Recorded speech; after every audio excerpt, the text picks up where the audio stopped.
Привет всем! Сегодня очередной выпуск «Американец», и мы приехали в город Выборг.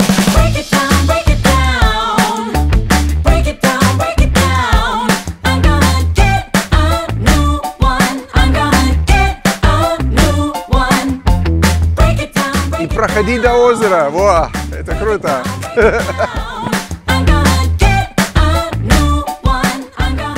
Расскажи мне, Женя, почему мы уехали из Питера вообще? Питер красивый город, там можно годами ходить и снимать, но есть в Ленинградской области и другие места, куда можно съездить, посмотреть.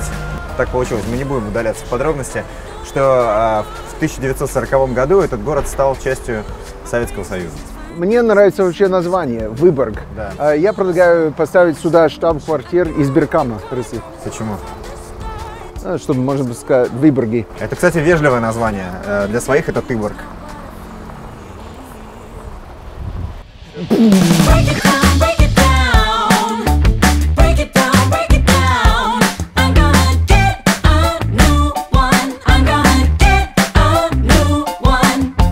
Выборг хорошее место приезжать, если ты фотограф.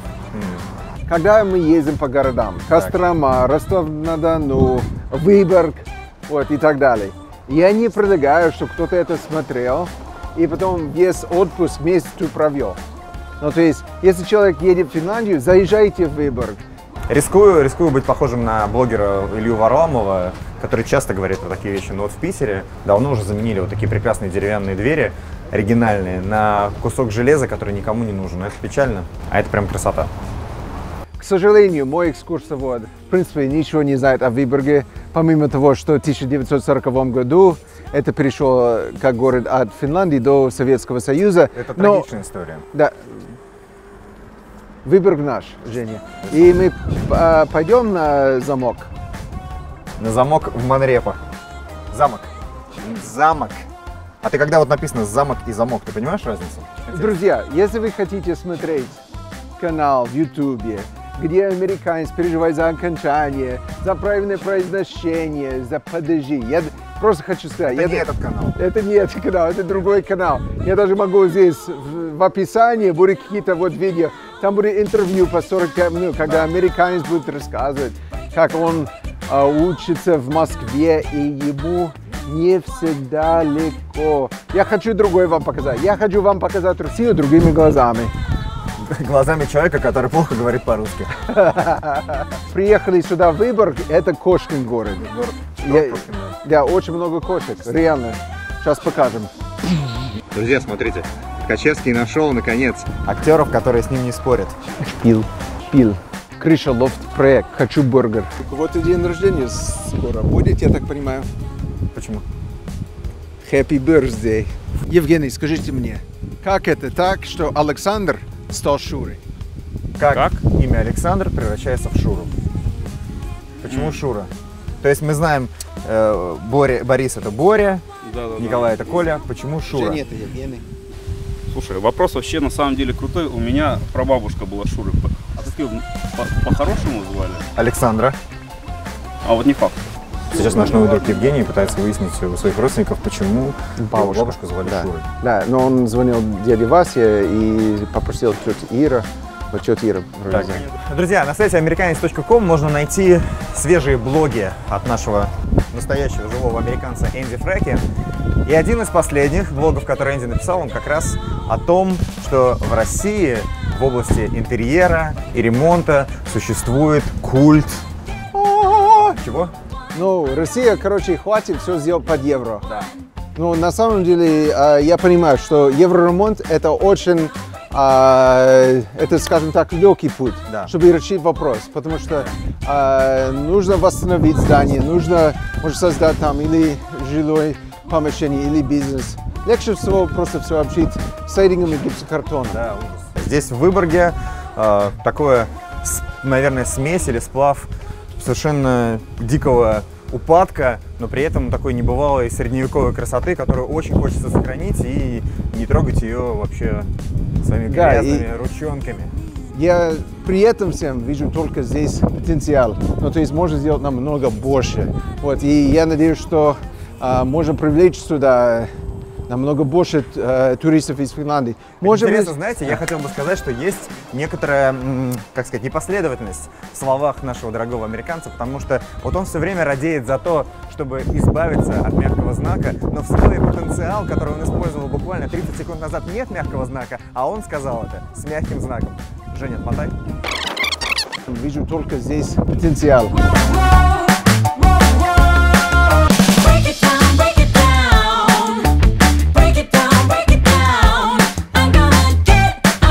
А вот за это, кстати, реально стыдно. Вот эти вот руины, это разрушенный храм, который за годы истории Выборга служил здесь и общинам лютеранским, православным, католическим, был разрушен много раз восстанавливался, есть даже памятная доска на нем.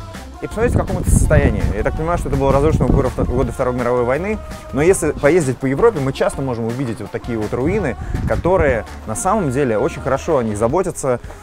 Пострижен газон, есть какая-то историческая справка. Здесь же это просто большой общественный туалет, который находится в центре города. Если это было США, вот, что мы бы сделали? Мы бы огородили вот забором, поставили кассу, взяли бы хотя бы по $10. А какие-то студенты, которые занимаются археологией, они бы тут копали, сделали вид. Экскурсоводы бы что-то рассказывали и по тротуару. И, ну, деньги бы делали. Никакой духовности. Вот. Одни спекулянты. Но мы только что хотели снимать с «Американцем 2», как мы кушаем шарлотку, как мы кофе пьем. Но у него не очень весело получилось. Я прошу редактора сейчас показать, как он сидит, но ни о чем. Вот. Поэтому он уже не будет в кадре. Вот. Обратно.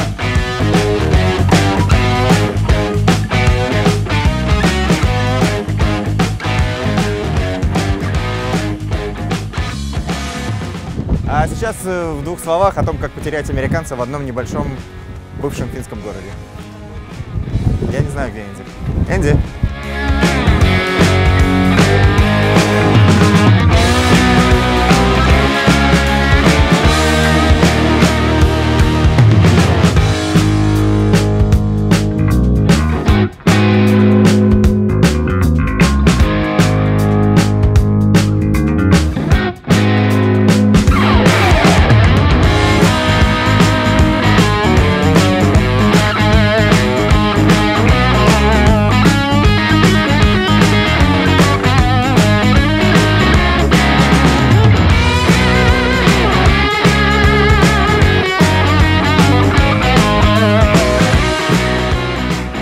Да, я даже не знаю, куда мы попали. Это какие-то руины напротив замка. Замка. Я попросил тебе это не сделать прелюдию. Но я очень люблю лазать по этим местам. Внутренний мальчик еще меня не покидал. Возможно, здесь кого-то замучили до смерти. И не один раз.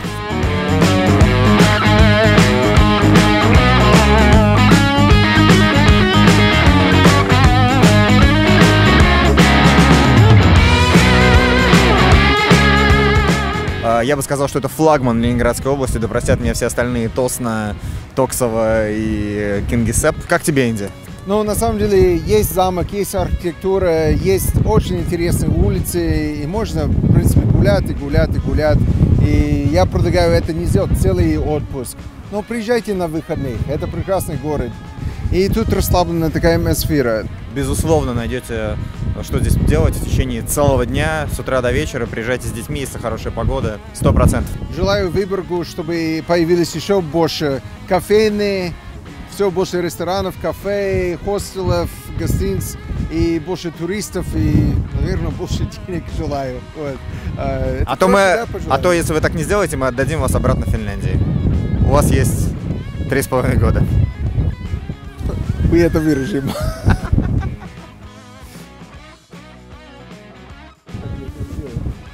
Нет. Серьезно не надо? Да, друзья, я это никогда у вас не попросил, но я прошу в этот раз. Из Выборгской дерева. Подписывайтесь на канал, ставьте лайк, комментируйте, расскажите своим друзьям о нашем канале и поделитесь, пожалуйста. Благодаря вас мы можем ездить по городам России, показывать вам Россию, которую вы, может, еще не знаете. Ну все, пока всем из великого города Выборга.